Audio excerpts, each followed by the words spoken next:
turn that down. Let me turn that down. I gotta bring the energy tonight, baby. Look here. Let me tell you what I gotta bring the energy. Man, this big baby after dark rocking this candy after dark. Can he do it? Yes, he can. Oh my goodness. I don't think I've ever started a podcast like that excited in a long time. Maybe it's because I got the fresh Jalen Rose up here. Jalen Rose. But ain't nobody dropping 81 on me. Never that. What's up, y'all? Big Baby's podcast. I think it's like episode 196, 197, something like that. Getting close to the end. But let me open up, man. Support. There's nothing like having a good support system. There's nothing like having friends who are family and family who are friends, and having those people who know what you need most when you need it.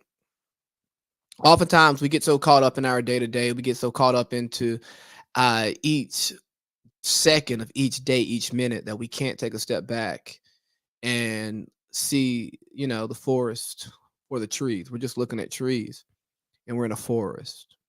And as we're trying to get through and get by each tree, each obstacle, we don't realize that we've started digging. And you're trying to get to the root of this tree, and you keep digging and digging and digging to uproot it, but it's so high that the roots are low and low and low. And as much as you feel like you're conquering that tree, you're doing nothing for your journey to get through the forest, because you're only conquering one tree.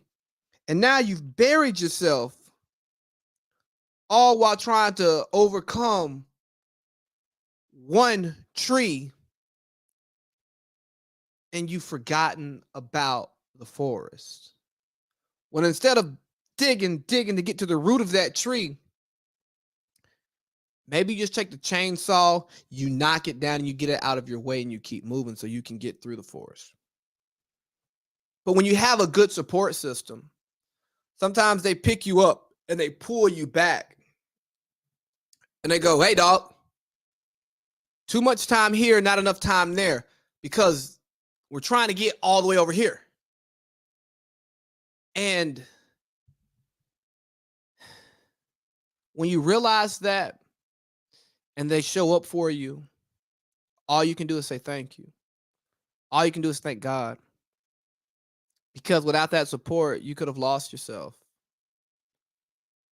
And as much as we like to say, hey, I'm a grown man, I can take care of me, we're not meant to just be here to take care of ourselves. We're meant to have a great support system who supports us so that we can stand strong and then create our own forest and not just be a tree. But what do I know? I'm just a big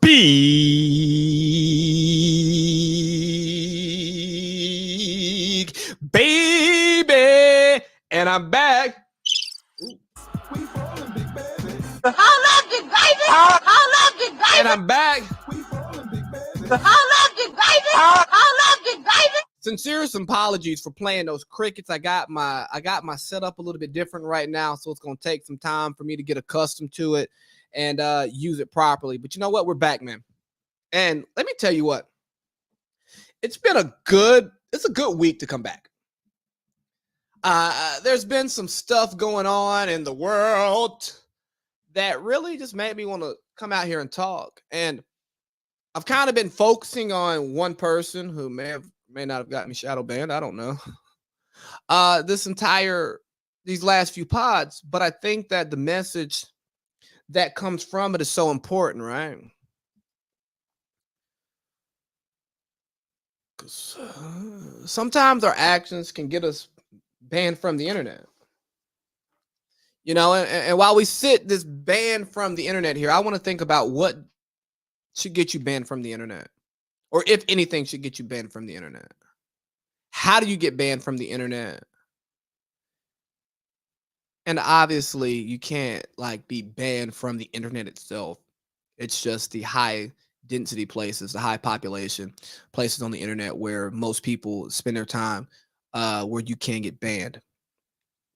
And what constitutes a ban? Who should be able to ban people, and even if they're qualified to ban, right? So I'm of the belief that in today's society, hate speech is hated more than hate actions. Obviously, if we wanted to do this grammatically correct, we would put hateful actions. But now hate speech is hated more than hate actions because we'll get in a tizzy. We'll get upset about, oh, well, somebody said this. He said that. You can't say that. Okay, it's just a word. It's just words. How did those words actually affect you? Did those words stop you from doing what you were trying to do? Did those words close the door? Or did somebody just say something that you didn't like? So let's look at the definition of hate speech. Abusive or threatening speech or writing that expresses prejudice against a particular group, especially on the basis of race, religion, or sexual orientation. And then under here, we don't tolerate any form of hate speech. All right, so knowing the definition of hate speech, should hate speech be tolerated? I don't know. I much rather know how someone feels than not know how they feel. We like love speech because when we get love speech, it tells us what's on someone's mind. It tells us the direction that they're going.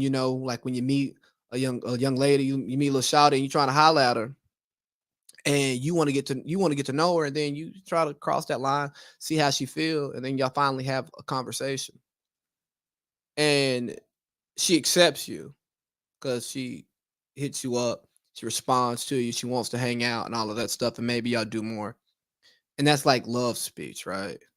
Because it's a speech that's of acceptance. Now, let's juxtapose that to someone who's not interested in you. You're talking to them, whoop de whoop, kind of mixed signals, and you're like, "Hey, man, I don't really know what's up. Hey, I'm not really interested in you. You're not my style." And that's what I look at hate speeches, right? It's someone drawing a clear line of who they are and where you or your group lies with them. And as much as we want more love speech than hate speech lets us know where we stand with those we don't know. And so then when we are faced with those individuals, we know how to treat them and what to expect from them.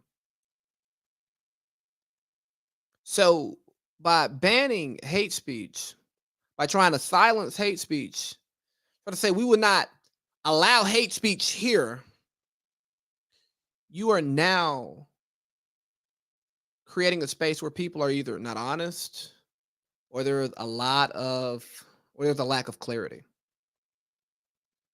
And in order for there to be clarity, there has to be honesty and there has to be trust. But it's hard to get that when you silence someone. Now, don't isolate this and say, oh, he's a proponent for hate speech. No, I'm not a proponent for hate speech. I don't think we should hate each other. I think that we should love each other and respect one another. And if you don't rock with somebody for whatever reason that you deem not rockable, then don't rock with them and keep it moving. But this ban of hate speech is crazy to me because we spend too much time talking about hate speech and we don't talk about hateful actions. It's like when the executive of the company, right, says something that we don't like that's super hateful. So we say, he needs to step down. They need to punish him now, swiftly. Okay.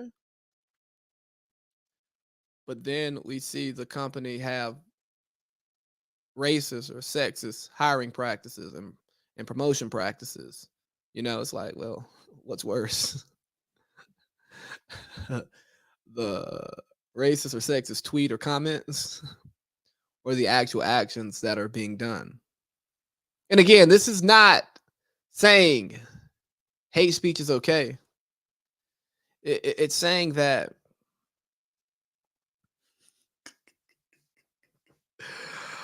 let's not lose the forest for the trees, okay? Let's not stop hate speech and say, "Oh, see, they've changed." "Oh, they've changed their ways." I was taught actions speak louder than words. Sticks and stones will break my bones, but words will never hurt me. And yes, words can hurt, but my God, if word hurts you more than getting hit with a stick and getting stoned, I've never heard anybody being worded to death. I've never heard anybody being hated to death. Now, I've heard of those feelings and not being properly processed, causing people to take their own life because they don't feel love. But I've never just heard of somebody just sitting there and spewing insults at you and it killing you. But I've heard of people being beat to death, whether with hands or stoned to death. I've heard of that before, right? So obviously, a stone has more power, life power, than a word. It's like if I say, "I'm going to kill you," the legal punishment for that is not the same as if I actually kill you, right? Because actions speak louder than words. It's when a girl be like, "Oh my God, I love you. You the one." Okay, well, treat me like it. But then every time you're trying to kick it, she's always busy. She got something going on. "Oh, I gotta study. Oh, I had this thing come up. Oh, it's my homegirl birthday party. Oh, you know what I mean? You're not showing me that you love me. You're just telling me. It's all lip service, right?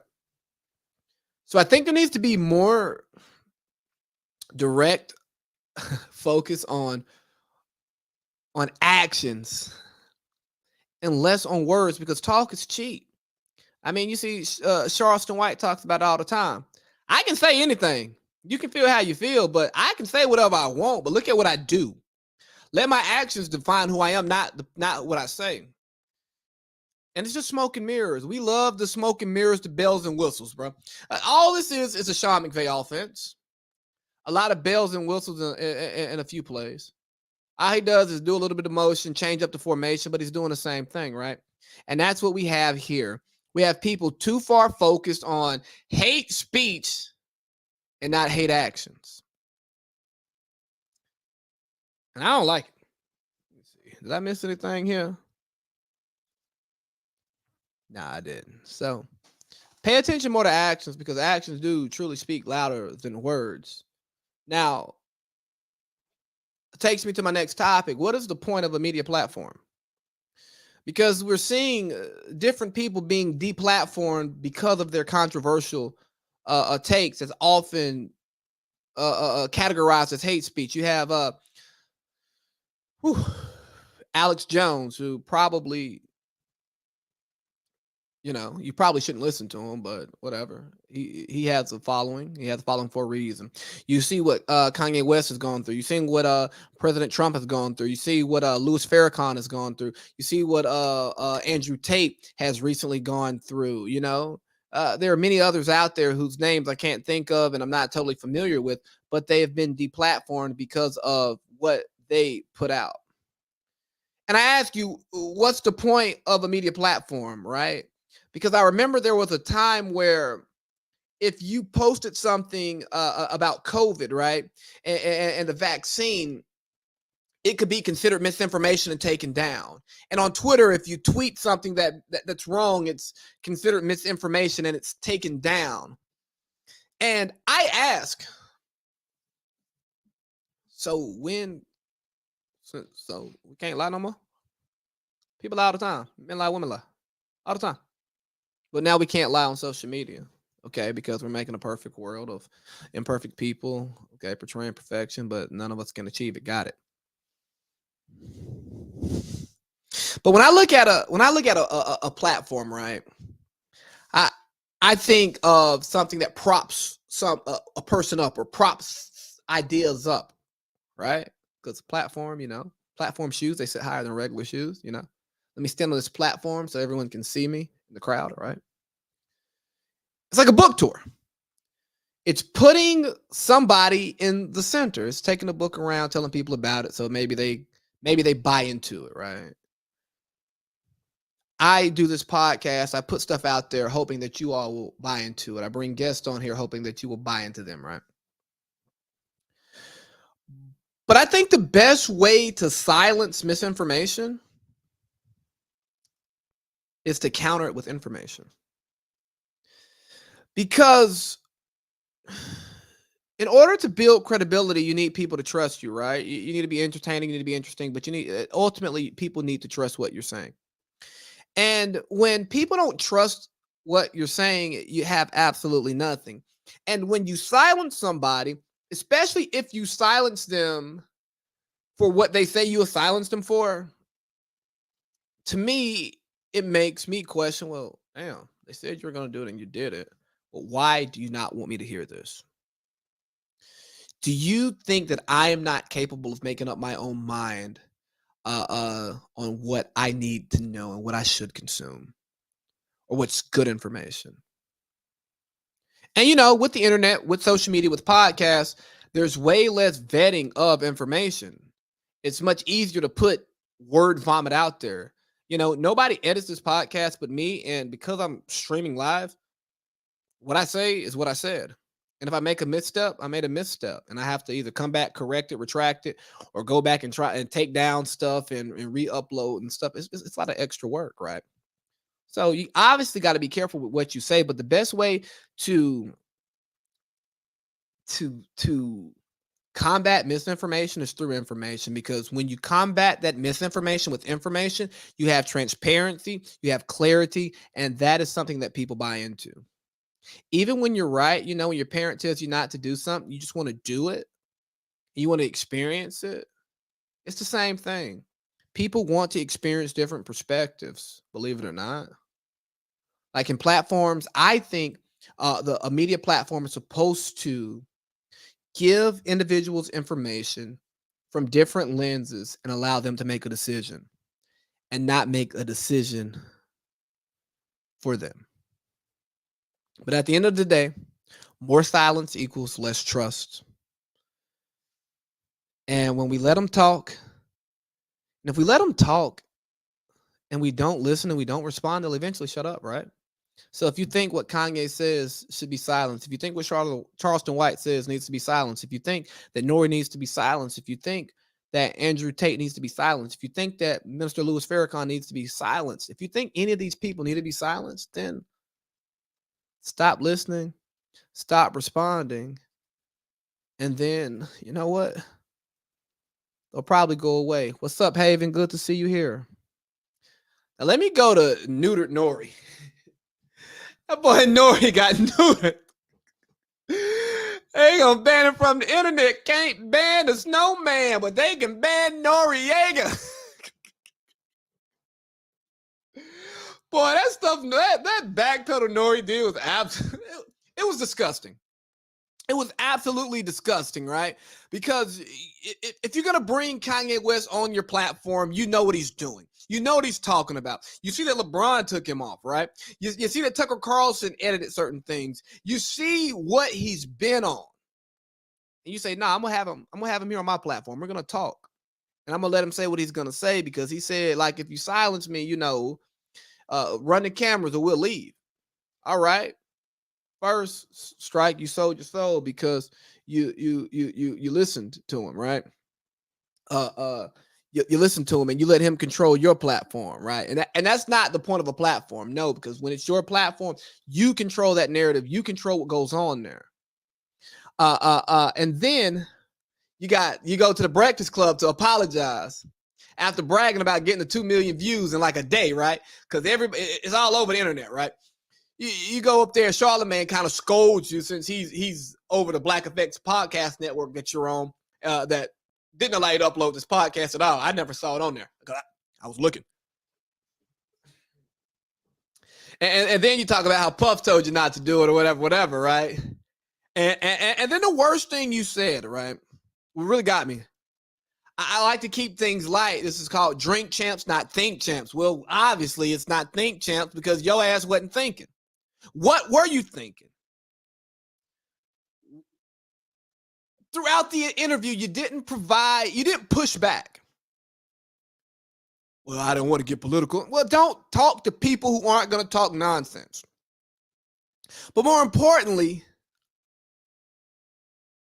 what the hell are we talking about in Black America? Because I now ask you, where could someone like Kanye West go to have an intelligent conversation about his views, no matter how wild they may be, no matter how much we may disagree with him, where he could get adequate pushback and somebody say, hey, no, that's not right, or show me that. Where do you get that information from? I reject that. You know? Because that saves you. It shows you don't promote it, but you allow somebody to speak their piece. Again, you're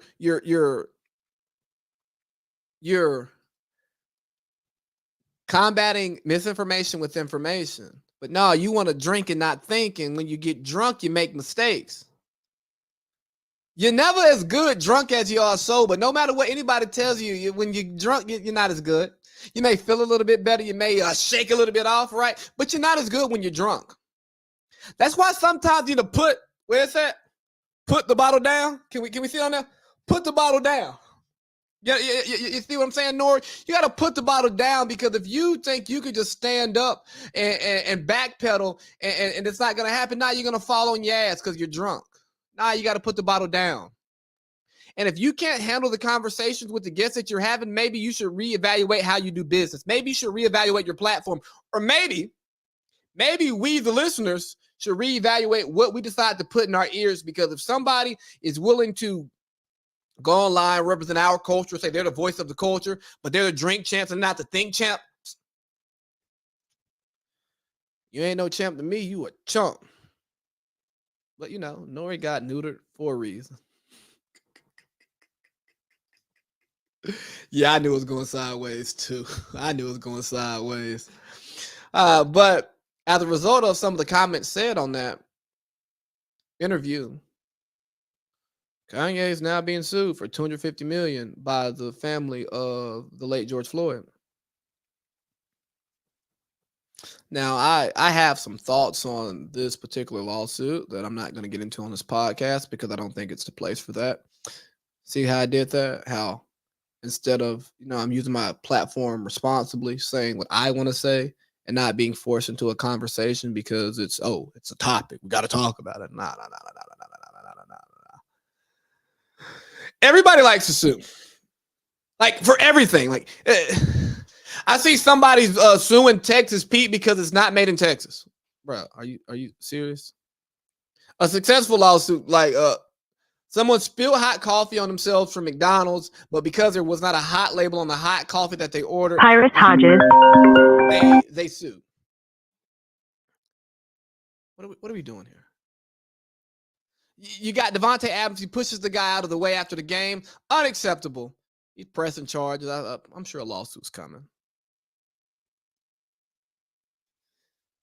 And then you go settle outside of court and you get your little come up and you smile and you laugh. And are we that money hungry? Are we a society that is that starved, that lazy, that when we see somebody who's up, we want to get what they have and what they've earned by lawsuit? It's by hook or crook, right? Maybe I'm missing something here. Maybe I am. I don't know. But I just don't understand why we have a society of people who just want to sue. How about you get off your ass and go work, I understand Sue is a pretty lady. Oh, she looks amazing. But is the money that you're getting actually fixing in the hurt inside that you're looking for? Anytime I see civil suits, right, especially civil suits centered around criminal actions, and there's no criminal action taken, it goes, well, what are you trying to do? Because you don't get back what you lost if it wasn't money. Now, if somebody takes money from you, that's different, right? But when you lose people, when your feelings get hurt, when you're traumatized, the money doesn't bring it back. And you got to look for bringing it back, getting the help, doing the work that it takes to fix you on the inside. And should people be held accountable for wrongdoings? Absolutely. Should you be able to just slander someone's name? No. Should you be able to just spread libel here, there, and everywhere? No. But lawsuits, lawsuits for a little bit of everything, I don't like it. It just doesn't sit right with me. I just don't think it's like the moral thing to do. But what do I know? I'm just a big baby. But the crazy thing about all of the stuff that Kanye West was doing, boy, it was a rollout for the Candace Owens documentary. Well, let me tell you what. For Kanye's sake, I hope they were in cahoots. I hope they were in cahoots. I hope Kanye was in cahoots with Candace, because if not, boy, oh boy, she played him.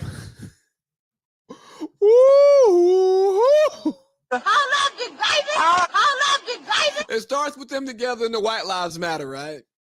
And then when he goes on Drink Champs, he's like, and in Candace Owens' documentary, she said this and this and that. And then he's bigging up the Candace Owens documentary, and apparently he's looking to buy the social media network that her husband is a CEO of, and he's still like running the parent company that it's on, right? And you go, dang, Candace, boy, you done brought some eyes to that documentary. You're gonna get some people really wanting to go watch that doc to uncover some of those truths, those see that misinformation that you found allegedly. Like, I don't know if it's actual misinformation, right? The alleged misinformation that you found, you combated it with information. Now, I don't know if your information is actual information or misinformation, but I tell you what, boy, Kanye wrote it out for you. And boy, if he's not in cahoots with you, you played him like a fiddle. Good on you. Good on you. You had a goal. You wanted to spread a message, and you utilized people with powerful voices to spread that message. And now he got to shake off a $250 million lawsuit.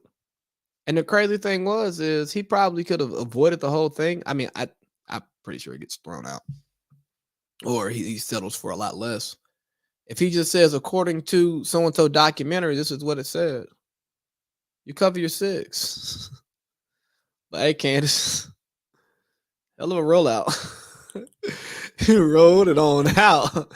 But speaking of rolling out, boy, Tulsi Gabbard has rolled out of the Democrat Party. Tulsi took off, and she went on a media tour last week, kind of expressing her reasons why and her feelings. I found it very interesting. She goes to Joe Rogan, I think a place where all points of view are welcome.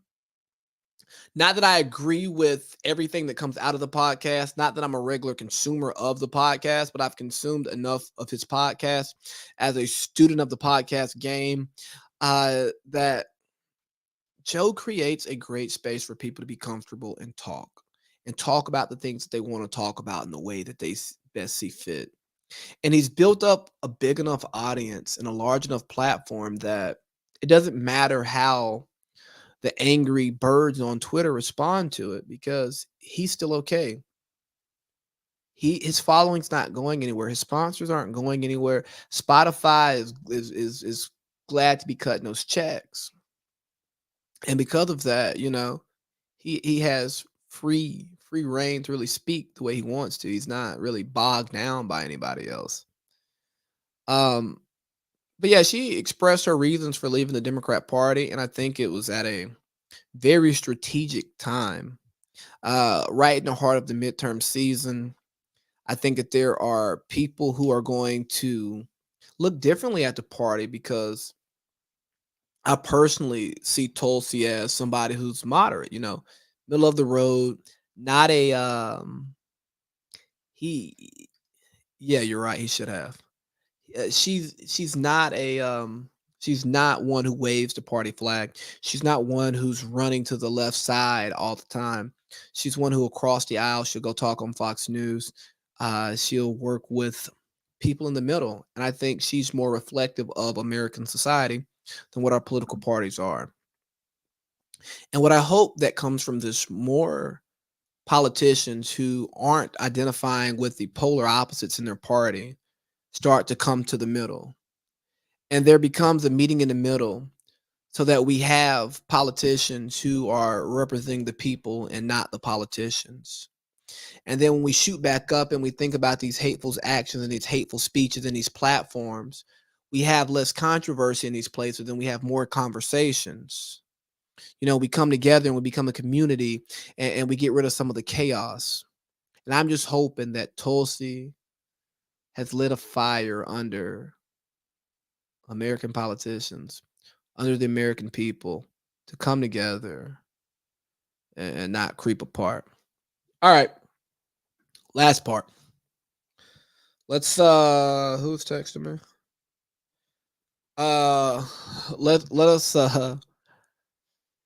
Let us get into a little bit of you woke, I'm sleep. If I can get into Instagram, that would be absolutely beautiful. Real quick, you woke, I'm sleep. I mean, it's going to be brief today if I can find it. This is you woke, I'm woke. Sis, I'm going to need you to give the gym as many chances that you gave that man. Work it out. And that's for the fellas too, bro. You keep going back, doubling back, man. Double back to the gym. It won't hurt you. A real man will pay your rent without having his name on the lease or even a key. Ma'am, you are a prostitute. You are indeed a prostitute. If you want me to pay your bills and not live there and not have access to what I'm paying for when I want to, what are you giving me in return? You're obviously not a roommate because I don't have a key. You're not my partner because my name's not on the lease and I don't have a key. You're a prostitute. You're a hooker. If you're a hooker, just say you're a hooker. You ain't gotta front and flex like you about something. Nah, you's a hooker. Here's another one. Russell Wilson. I heal quick. It's Wolverine. Blood or something. Bro, shut up. Shut the hell up. If you was Wolverine, we wouldn't know you was hurt. Fool. What else we got here? Well, I wish this would come up. Ladies, remove the wigs and makeup and attract the man you supposed to. Maybe the man you supposed to attract likes wigs and makeup and don't like what you got crawling underneath that face. Now, be who you want to be the best version of yourself, but don't let somebody tell you that you can't use modern technology to enhance your beauty when we got women out here getting facelifts and Botox and lip filler and BBL and tummy tuck and breast enlargement and all this other stuff. You know, I wish somebody can't wear no makeup, man. It's okay to dress yourself up. Now, don't put on the devil's paint.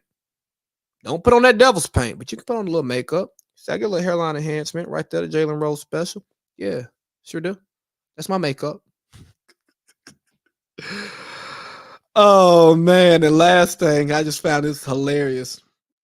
No, it's not the last thing. This one right here. I don't care how bad we fell off. If you call me at 3 a.m. needing someone, I won't know because you're blocked. Okay. Nobody cares. Grow the hell up. Okay, you're blocked. Hey, if you try to get in touch with me, don't worry about it. You're blocked. Okay, let that hurt go. Let that hurt go. And last one is funny. Why do mothers act like your social security card and birth certificate belong to them? My mama like, bring it back. I'm almost 30. This is my stuff. I'm telling you, boy. It took me forever to get my social security card, and I don't have my birth certificate. I still don't have. My mama got that. But yeah, not Haven. I don't like those. I don't like all that extra stuff either. I'm into natural women. That's my preference. But I'm also not in the business of telling women what to do.